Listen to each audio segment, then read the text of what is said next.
అతి పరిశుద్ధుడైన క్రీస్తు నామములో అందరికి శుభములు పలుకుతూ, మరి ఈనాటి బంగారు పరిగ ధ్యానంలో కొన్ని జీవిత సత్యాల్ని, ఆత్మీయ సత్యాల్ని తెలుసుకుంటూ, కుటుంబ జీవితంలో ఆత్మీయతలో ఎలా ఎదగాలి అనే మెళకువల్ని చెప్పాలని కోరుకుంటున్నానండి.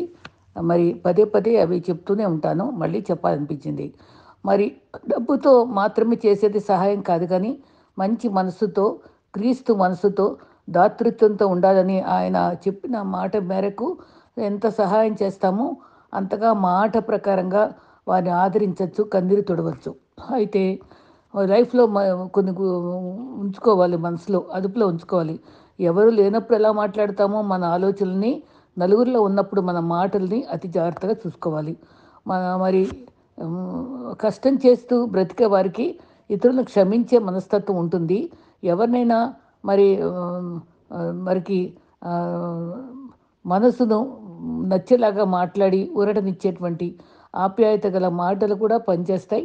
మరి టైంలో ఏం మాట్లాడకుండా ఉంటే కూడా మరి మంచిది, గొప్పతనంగా ఉంటుంది. కానీ ఆవేశంగా ఉన్నప్పుడు మాత్రం మాటలు జారకూడదని గుర్తుపెట్టుకోవాలి.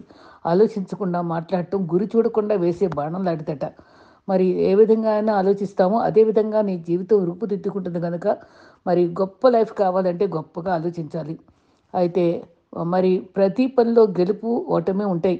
గెలుపు కంటే ఓటమి నుంచి అనేక పాఠాలు నేర్చుకోవచ్చు కాబట్టి, ఓటమి ఉన్నప్పుడు కృంగిపోకూడదు. అది ఏ పాఠాలు నేర్పుతుందో గమనించుకోవాలి. వీలైతే ఒకరు క సంతోషానికి కారణం కావాలి కానీ, కన్నీటికి, దుఃఖానికి కారణం కాకూడదు. ఎందుకంటే అది ఇతరులకు ఏం చేస్తామో అదే మనకు తిరిగి వస్తుందని గుర్తుపెట్టుకోవాలి. గెలవటం అంటే తిరిగి కొట్టడం కాదు కానీ, తిరిగి లేకుండా ఎదగటమే మనకి ఒక కర్తవ్యంగా ఉండాలి. బ్రతుకంటే భయం లేకపోయినా పర్లేదు కానీ, బాధ్యత లేకపోతే మరి అందుకని మరి సోమరి దగ్గరికి వెళ్ళి జ్ఞానం తెచ్చుకోమని బైబిల్ చెప్తుంది. నువ్వు చేసే పనిలో అందరితో నువ్వు ఎంత మంచివాడో అనిపించుకోవడానికి ప్రయత్నించద్దు కానీ, మంచి చేయడానికి ప్రయత్నిస్తే అదే మనల్ని కాపాడుతుంది. మంచి చేయాలి అంటే దైవభక్తి కావాలి. ఎవరి మనసు ఆనుకుంటుందో పూర్ణ శాంతితో ఉంటాం గనుక మంచి చేయడానికి మనకు మనస్సు స్ఫూర్తి దేవుడే ఇస్తాడు. సుఖదుఖాలు అనేవి రెండు మన మానవ జీవితంలో భాగాలు. వాటిని నేర్చుకుంటూ ముందుకు సాగిపోతూనే ఉండాలి. త్యాగం అనేది ఎంత స్వార్థం లేకుండా ఉంటే అభివృద్ధి అనేది అంత ఎక్కువగా ఉంటుందని నమ్ముకోవాలి. విశ్వాసంతో ఉండాలి. మంచి అది మెడిసిన్గా కష్టపడి పనిచేస్తూ విశ్వాసంతో ఉంటే అది ఒక మంచి ఔషధంలా పనిచేసి అది గెలిపిస్తుంది. అసూయ, అహంకారం అనేది మన దరి రానివ్వకూడదు. సంతోషంగా మరలా చెప్పు ఆనందించుడి అని మనం ఆనందిస్తే ఇతరులు ఆనందంగా ఉండేలాగా చూడాలి. బండ మోయగలిగిన కండ బలం ఉన్నవాడి కంటే బాధ్యతలు మోయగలిగిన గుండె బలం ఉన్నవాడు నిజమైన శక్తివంతుడు, నిజమైన విశ్వాసి. గుండె బలము, గుండెను ధైర్యపరిచేది మరి ప్రభువే కదా. మరి లైఫ్లో కష్టాలు ఆగకుండా కురిసే వానలాంటివంటే అప్పుడు దేవుడు మనకి గొడుగులాగా సహాయం చేస్తాడు, మనకు భద్రత ఇస్తాడు. మరి చప్పట్లు కొట్టి చేతులని భుజానికి తట్టలేవు, సలహాలు ఇచ్చేవారందరూ సహాయం చేయలేరు అని తెలుసుకొని వివేకంతో, జ్ఞానంతో దేవుని మీద మాత్రమే ఆయన చిత్తానికి అనుకూలంగా బ్రతకడం నేర్చుకోవాలి. ఈ సొసైటీలో అలా బ్రతకాలి అనేది మనకి ఏ పాఠశాల నేర్పించదు. మన చుట్టూ సొసైటీ జరిగే పరిస్థితులే, మన సంఘటనలే ప్రభు మనకి శ్రమనంతట మేలాయననే భావంతో నేర్చుకుంటూనే పోవాలి. గతం గురించి గుర్తుంచుకోవాలి. రేపటి కోసం కళ్ళు కనకండి. కళ్ళు కంటే కన్నారు కానీ ఈరోజు మాత్రం ఆనందంగా ఉండటానికే ప్రయత్నించాలి. దుఃఖంతో, డిప్రెషన్తో కుంగిపోకూడదు. జీవితంలో మార్పు అనేది చాలా సహజం. ఎలా మారాలి అనేది వివేకం చెప్తుంది. ఎప్పుడు మారాలనేది అనుభవం చెప్తుంది. ఎందుకు మారాలనేది అవసరం చెప్తుంది. ఇవన్నిటికీ జ్ఞానావగాహాలు ప్రభు నుండే పొందాలి. యెహోవా భయభక్తులు జ్ఞానం కలిగిస్తాయి. మీది కానీ దానికోసం మీరు ఎప్పుడు ఆశించకూడదు, ఎప్పుడూ వదులుకోకూడదు, ఒకరు మిమ్మల్ని ఎవరితో పోల్చుకోకూడదు. నచ్చినట్లుగా మనం ఉండాలి. మనల్ని దేవుడు ఒక్కొక్క వేలుముద్ర డిఫరెంట్గా ఉండేటట్టుగా సృష్టించాడు. ప్రత్యేక సృష్టి మనం. కాబట్టి ఆయన చిత్తానికే మనం లోబడాలి కానీ మనుషుల పరిస్థితులకు కాదు. నిన్న ఏ సంఘటన అయితే ఎక్కువగా గాయపరుస్తుందో మరి అది బలమైన మార్పు కారణం అవుతుందని గుర్తుంచుకొని మార్పు చెందాలి. కష్టాలు కష్టంగా ఉంటాయి కానీ ఎదుటివారికి కాదు, మన కష్టాలు మనకే మరి ధైర్యం చెప్పడానికి. అందుకని నా ప్రాణమా నీలో నీవు ఎందుకు కుంగున్నావు, ఇంకా నువ్వు నిరీక్షణ ఉంచమని దావీదు తనలో తను మాట్లాడుకున్నాడు. నా ప్రాణమా యెహోవా స్తుతించమనుకున్నాడు. నా ప్రాణమా నువ్వు బలపడు, నువ్వు నిరీక్షణ ఉంచు అని చెప్పుకున్నాడు. మనం అలాగే చెప్పుకుందాం. గుర్తుంచుకోండి, బంగారంలో ప్రతి అణువు ఎంత విలువైందో అలాగే గడిచే కాలంలోని ప్రతి నిమిషము కూడా అంతే విలువైనది. కాలం జారిపోతే, మరి చెయ్యి జారిపోతే కళ్ళద్దాలు పగిలిపోతాయని ఎంత జాగ్రత్తగా చూస్తామో, మరి ఇతరులు మాట జారితే ఎంత బాధ ఇతరులకు కలిగిస్తుందో ఆలోచించాలి. ఎవరు మనల్ని నాశనం చేయలేరు. కేవలం మన ఆవేశము, అహంకారము, అనుమానం, అసూయ మనల్ని బాధిపిస్తుంది, మనల్ని దిగజారుస్తుంది. మనలో సత్తా, మనలో ఏమి చేయలేమన్న భయం ఉంటుంది. కానీ భయము శక్తివంతమైనది, కానీ నమ్మకం ఇంకా మంచిది. మరి హోప్ఫుల్గా ఉండాలి మనం. అందుకనే గురి చూసి మరి నేను పరిగెత్తున్నాను అనే ప్రభు పౌలు చెప్పిన మాటలు గుర్తుపెట్టుకోవాలి. ఆరోగ్యం ఎప్పుడు మందులతో బాగుపడదు. మంచి మరి ఆ, విశ్వాసంతో, మరి చక్కని భక్తి గల స్నేహంతో, మరి ప్రభు యొక్క స్నేహంతోనే మనకి అన్ని రకాల రుగ్మతలకి ఉపశమనం కలుగుతుంది. మరి విజేతల వద్ద ఎప్పుడూ రెండు ఆయుధాలు ఉంటాయట. సమస్యలు పరిష్కరించుకోవడానికి చిరునవ్వు, సమస్యలు రాకుండా ఉండటానికి మౌనం. ఈ రెండు మనం పాటిస్తే చాలా చాలా మరి వివేకంగా బతకడానికి మనకు అవకాశం ఉంటుంది. మనం మన జీవితంలో కొన్ని ఆత్మీయ సత్యాలు నేర్చుకోవడం చాలా అవసరం అనుకున్నాం కదా. జీవితంలో దేనికి ప్రథమ స్థానం ఇవ్వాలి అని తెలుసుకోవాలి. యేసుక్రీస్తు శివ రక్షకుడు అంగీకరించిన పూర్వము ఎటు స్థితిలో ఉన్నాము, ఎంత గొప్పగా క్రీస్తు మనకు అవసరం అని ఎలా గ్రహించగలిగాము, అదే దేవునికి నా జీవితం ఎట్లా సమర్పించాలి, అది మరి నిత్య నివాసము ఎంతటి తేడాను మార్పు నా జీవితంలో తెచ్చి ప్రభావితం చేస్తుంది. ఇవన్నీ కూడా ఈ 4 విషయాలు ప్రతి విశ్వాసి గుర్తించగలగాలి. మరి అపజయాలు, బాధలు, కనిపెట్టే స్థితి, నిరుత్సాహ లోపాలు, మరి ఇందు సభ్యులు, మరి సంఘము, మన సన్నిహితులు, మన విమర్శకులు, వీళ్ళందరూ జీవితాన్ని ప్రభావం చేసిన ప్రముఖులే. మరి క్రీస్తు నా జీవము, నా సమస్తము, నా సర్వము ఆయన అంటాం. అయితే క్రీస్తు తర్వాత ఆయన పరిచయం కొనసాగించాలి ప్రతి క్రైస్తవుడు. సాక్షుల్లో ఒక కథ ప్రారంభమవుతుంది. అది నిత్య సన్నిహిత సంబంధ బాంధవ్యాలు, క్రీస్తు నేర్పిన పాఠాలు, ఏవి ఖ్యాతి గలవో, ఏవి మాన్యమైనవో, మనం నేర్చుకునే ఓర్పు, క్రీస్తు కొరకై తపన, రక్షణ సాక్ష్యాన్ని మంచి సువార్త సమన్వయించి ప్రతి చోట సాక్షిగా ఉండేలాగా ఆత్మాభిషేకం మిమ్మల్ని ప్రార్థించుకుని నేర్చుకుని ముందుకు సాగాలి. యేసు జీవితంలో మరి దేవుడు మంచివాడు, ప్రేమ గలవాడు, శక్తి గలవాడు, ప్రతి చర్యలో నా ముందు గమనించే దేవుడు, మనల్ని సంరక్షించి నడిపించి క్రీస్తు సంకల్పాన్ని దేవుడు కలిగి ఉన్నాడని, సంకల్పాన్ని దేవుడు మన పట్ల కలిగి ఉన్నాడని గ్రహించుకొని జీవితాన్ని సక్రమంగా ఉపయోగించగల శక్తి ప్రేమలో ఉందని, ఆ ప్రేమను స్పష్టంగా బహిర్గతం చేసే సమయము కోసం మనం చూసి బలపడాలి. ప్రేమించడానికి సదవకాశం నేడే. శ్రమలో ధైర్యంగా ఉండాలి. శ్రమలనేవట పాతిపెట్టబడిన పెన్నిధి ఉన్న పొలం లాంటిదట. ఎందుకంటే శ్రమల వెనుక నిజమైన ఆనందము, మరి దివ్యత్వము దాగి ఉంటాయి. కాబట్టి వెతికితే అవి దొరుకుతాయి. భూమి లోపలే నుండి ముడి వజ్రాలన్నీ సానబెట్టినట్టుగా మన జీవితాలు క్రమంగా మన కృషితో సానబెట్టుకోవాలి. ఆ తలాంతులన్నింటినీ ప్రజ్వలింపజేసి ప్రభు కొరకు వాడాలి. శ్రమలు అంటే ఎలా ఉంటాయి? ఆందోళనలు, విభిన్న బంధాలు, అనారోగ్యము, అలసట, ఒంటరితనము, అంతరంగంలో సంఘర్షణ, వ్యక్తిత్వ లోపాలు, జవాబురాని ప్రార్థనలు, అసమర్థత, అవసరాల కొరతలు, చావు భయము, అన్యాయము, ఇతరులపై ద్వేషము, నిందలు భరించడము. దేవుడు నిర్దేశించిన బాధ్యత అన్నింటిలో ఏం చేయగలను, ఏం చేయాలి అని దేవుడు నా జీవితాన్ని కోరుతున్నాడు గ్రహించాలి. ప్రతి అనుభవాన్ని నిక్కచ్చిగా సున్నితంగా శోధించాలి. కుటుంబపరంగా అనుభవాలు, విద్యారీత్యా సంఘటనలు, వృత్తి విద్యలు, సేవలు ఎదుర్కొనే సమస్యలు, గాయపడ్డ అనుభవాలు, నీకు అడ్డుగా వచ్చే ఇక్కట్లు, ఇబ్బందులు, ఇవన్నీ గమనిస్తూ సేవకు నిలబడాలి. దేవుడు చెప్పింది మనం చేయాలి అనే అవసరం గుర్తించాలి. విధేయతతో, నీ పూర్ణ ఆత్మతో, బలంతో, శక్తితో సేవించాలి. నేను దేవుని పనికి వాడబడతాను అనే భావన మనకు ఉండాలి. ఆయన పనివాడిగానే ఉండాలి. దేవుడు నేర్పిన పాఠాల జాబితా రాసుకోవాలి. దేవుడి కార్యాల పట్ల ఓర్పు, నేర్పు, మరి ఉత్సాహం ఉంచుకుంటూ నిరాశ చెందక ఠీవిగా నిలవాలి. క్రీస్తులో నిరీక్షణ ఆయన సేవకే. దేవుని రాజ్యంలో ఒక నిర్దిష్ట స్థానము, ఒక ఉద్దేశము, ఒక ప్రత్యేక పాత్రగా దేవుడు గుర్తిస్తాడని, నీ జీవితాన్ని విలువైనదిగా, అసాధారణమైనదిగా శోధించి సాధించే ప్రత్యేక ఉనికితో దిగ్విజయంగా జీవిస్తూ ఉండాలి. దేవుని పరిశుద్ధాత్మ సహాయంతో సాధించాలి. దేవుని పరిశుద్ధ వాక్యంతో నిత్యం భద్రపరచబడుచు నిష్కళంక పరిశుద్ధ సహవాసంతో, సంఘ కొడుకలతో, ఆత్మీయ హెచ్చరికలతో జీవితాన్ని చక్కగా ప్రభావితం చేసుకోవాలి. యేసువలే నీ జీవితం ఎదగాలంటే చాలా వ్యవధి కావాలి. గాబరాగా త్వరగా సాధించలేము. నెమ్మదిగా సాగిపోవాలి. సామెతలు 16:4లో యెహోవా ప్రతి వస్తువును దాని దాని పని నిమిత్తం కలుగజేశాడు. ప్రతి జీవి దేవుని మహిమార్థమే జీవించే రీతిగా దేవునితో ప్రేమ పంచుకుంటూ, ఇతరులతో పంచుకుంటూ క్రీస్తు స్వరూపుల్లోకి ఎదగాలి. మన తలంపులతో, ఆరాధనలో, కీర్తనలు, సంగీతాలతో విరిగి నలిగిన ఆత్మతో దేవుని హృదయపూర్వకంగా సత్యంగా ఆరాధించాలి.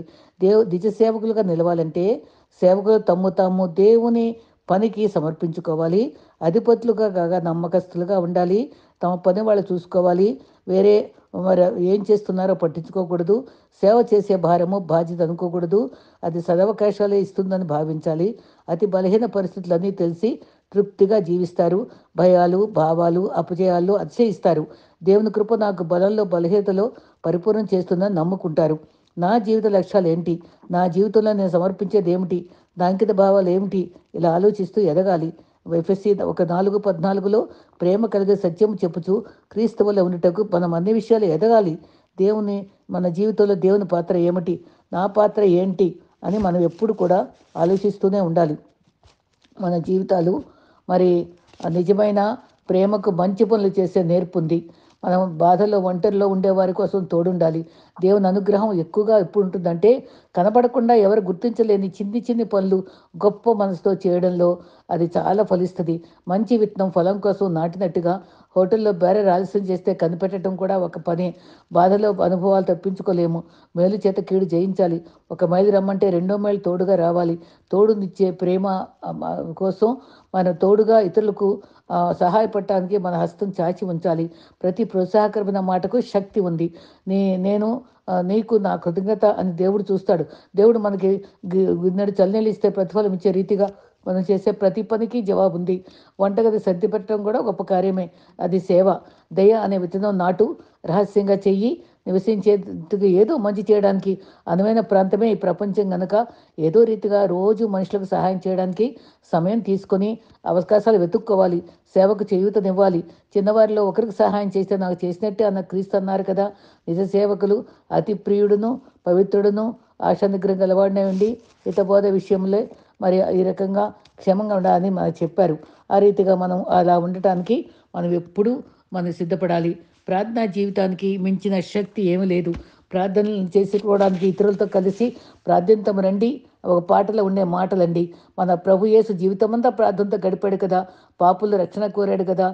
ఆయనకు బలి అయ్యాడు కదా, ప్రాణం ఇచ్చాడు కదా. సుఖ జీవితం పొందుటకు మరి నెమ్మదిగా బ్రతకడానికి రాజులకై అందరి కోసం విజ్ఞాపన చేయడానికి ప్రార్థిద్దాం.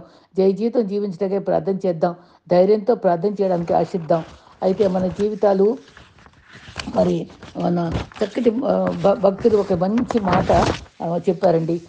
నీతిమంతులు మరి గృహంలో మరి రక్షణ సునాదం వినిపిస్తుంది. మరి మలాకి 4:2 నా నామందు భయభక్తులు గల వారిపై నీతి సూర్యుడు ఉదయిస్తాడు. అతని రెక్కలు ఆరోగ్యం ఇస్తాయి. కుటుంబాల్లో ఆరోగ్యం కావాలంటే నీతి సూర్యుడిని సేవించాలి. అది కృపైన దూడలుగా గంతులు వేస్తారు. శరీర మానసిక ఆధ్యాత్మిక దీవెనలు పొందాలంటే అమూల్యమైన దీవెనలు హౌస్ అనే దాంట్లోని భావాన్ని బాగా అర్థం చేసుకోవాలి. LIC అంటే లైఫ్ ఇన్ క్రైస్ట్.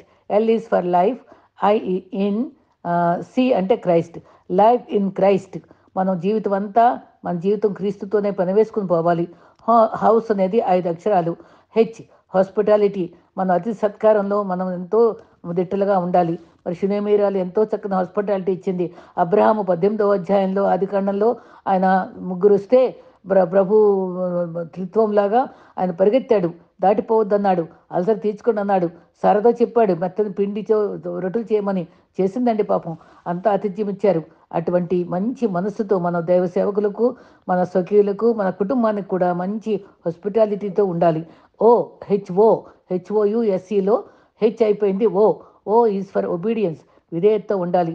అది పౌలు చాలా చక్కగా చెప్పాడు. పిల్లలారా అని చెప్పాడు. పెద్దలారా, భార్యలారా అందరికీ చెప్పాడండి. పనివారికి కూడా చెప్పాడు.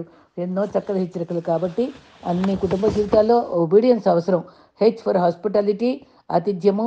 O ఫర్ ఒబీడియన్స్, విధేయత. HOU ఫర్ యూనిటీ, ఐక్యత. కుటుంబంలో, సమాజంలో, స్వకీయుల మధ్య ఐక్యత ఉండాలి. ఆరాధన, భక్తి భవిష్యత్తుకు దెబ్బతీస్తాయి. 133 కీర్తన ఎప్పుడు చదువుకోవాలి. సహోదరుల ఐక్యత కలిగి నివసించడం ఎంత మేలు, ఎంత మనోహరం అని చెప్తూ అది ఆశీర్వాదము, శాశ్వత జీవము కూడా ఇస్తుందన్నారు. మనం అందరితో కూడా ఐక్యతతో మెలగాలి. S for security, HOUS, S for security, భద్రత ప్రభు ఇచ్చేవాడు. నిజంగా వర్షం లాగా మనకి శ్రమలు వస్తే గొడుగులాగా ప్రభు మనకి సెక్యూరిటీ ఇస్తాడండి. భద్రత ఇంటి తలుపులకు గొప్ప తాళం ఉంచుతాం కదా. మరి మరి మంచి మరి సో మాటల్ని దావీదు, సమూయేలు కూడా మనకు చెప్పాడు. కీర్తనలు 61:3లో శత్రువు ఎదుట బలమైన కోటగా ఉంటాడు ప్రభు. అదే రీతిగా సామెతలు 18:16 యెహోవా నామం బలమైన దుర్గము, నీతిమంతుడు దానిలో పరిగెత్తుకుని సురక్షితంగా ఉంటాడు. ఈ ఫర్ ఇటర్నిటీ, నిత్యత్వం ఆఖరి మజిలి. మరి సామెతలు 12:26లో పరలోకానికి దారి చూపేవారిగా ఉండాలి. పరలోకంలో విశ్వాస మరి మన ఇల్లు పరలోకానికి మంచి చెప్పడానికి వేదిక కావాలట. అపోస్తలకార్యం 15:25లో పౌలు, బర్నబా యేసుకే సమర్పించుకున్నారు వాళ్ళు సమస్తం. అపోస్తలకార్యం 20:23లో 30లో దేవుని కృపా వాక్యం అప్పగించుకున్నారు వాళ్ళిద్దరూ. పౌలు కూడా పరిశుద్ధుల స్వాస్యము పరలోకంకై దారి చూపాలి. మనందరం అందరూ చేరుకునేలాగా మన విజ్ఞాపనలు, ప్రార్థనలు చేస్తూ ప్రభువుని సేవించాలి. మరి ఒక చోట ఆశ్చర్యకరంగా నాకు మరి ఈమెయిల్లో సందేశం ఇచ్చారండి. అది నాకు చాలా ఆశ్చర్యకరంగా ఉండింది. అది నాకు చాలా నేర్చుకున్నాను. పిల్లలకు ఇప్పటి నుంచి వాక్య జ్ఞానంలో భక్తి నేర్పించుకోవాలి. జీవిత విలువలు నేర్పాలి. సమాజానికి ఉపయోగపడేలాగా పెంచాలి. వాళ్ళు సమాజానికి ఉపయోగపడాలి, నష్టపెట్టకూడదు. ఉన్నత ఆశయాలు కలిగి ఉండాలి. ఉన్నత భావాలు సంస్కారాన్ని పెంచుతాయి కదా. తర్వాత కొన్ని హార్మోన్లు మన శరీరంలో ఉంటాయటండి. దానికి ఎండార్ఫిన్, అది అది డోపామన్, తర్వాత సిరోటోనిన్, తర్వాత ఆక్సిటోసిన్, ఈ 4 దంటండి మన శరీరంలో ఉత్పత్తి అవుతాయట. అది మొదటిది ఎండార్ఫిన్. అది ఎక్కువగా నవ్వటం వల్ల మనకి అది చాలా ఉపయోగపడద్దంట, మన శరీరంలో ఆరోగ్యాన్ని ఇస్తుందట. అందుకనే బైబిల్లో rejoice the lord always, again I say rejoice అన్నారు. నవ్వటం ఒక భోగం, నవ్వకపోవడం రోగం అన్నారట. ఆనందంగా జీవించాలి. తర్వాత డోపోనిన్, అదంటే విమర్శలు మానుకొని ప్రశంసలు చేయాలట. ఇంట్లో వారికి బాగా అంటే బాగా వండేవని చెప్పటం, పిల్లల్ని మంచి మార్క్స్ వస్తే అభినందించడం, ఇలాంటివన్నీ చేయడంలో ఇతరులను కూడా అభినందించడం, అలా మంచిగా పాజిటివ్గా మనం చక్కటి మాటలు చెప్తూ ఉండటం వల్ల, అప్రిషియేట్ చేయడం వల్ల ఆ యొక్క హార్మోన్ పెరుగుతుందంట. అది దాంటి డోపామైన్ అది మాట అనమాట. అది రెండవది. మూడవది సిరోటోమిన్. అది సిరోటోనిన్ ఏంటంటే ఇతరులకి మేలు చేస్తూ ఉండాలట. చిన్న చిన్న సహాయాలు చేస్తూ ఉండాలట. పేదలకు ఏదో ఒకటి అన్నదానం చేయడమో, ఏదో సహాయం చేయడమో, కనబడకుండా చేసే మంచి మేలును అది పెంచుతుందంట. అదే ఆక్సిటోసిన్, అది ఆప్యాయతగా ఇతరులతో కరచాలనం చేయడం, మనం హగ్ చేసుకోవడం, ఆప్యాయత క్రియారూపకంగా చూపించడం. అది ఈ రకంగా ఈ 4 పనులు మనం చేస్తే మన జీవితం సుఖమయంగా ఉంటుంది. దేవునికి ఇష్టంగా మనం జీవిస్తాం. ఇతరులను సంతోషపెట్టిన వారం అవుతాం. ఇది గుర్తుంచుకుందాం. ఇప్పుడు చెప్పినటువంటి ఆత్మీయ మెళకువలన్నీ గుర్తుపెట్టుకుంటూ, హౌస్ అనే మాటల్లో ఉండే అర్థం చూసుకుంటూ మన జీవితాన్ని సుఖమయం చేసుకుందాం. ఈ ఇటు అనుభవాల్లో మీరు పదే పదే విని అవి అవలంబించి నిత్యత్వం వరకు మనం ఆత్మీయంగా సాగిపోదాం. అనేకులకు ఉపకారులుగా జీవిద్దాం. అట్టి కృప మనందరికీ ప్రభువు అనుగ్రహించుగాక. ఆమేన్.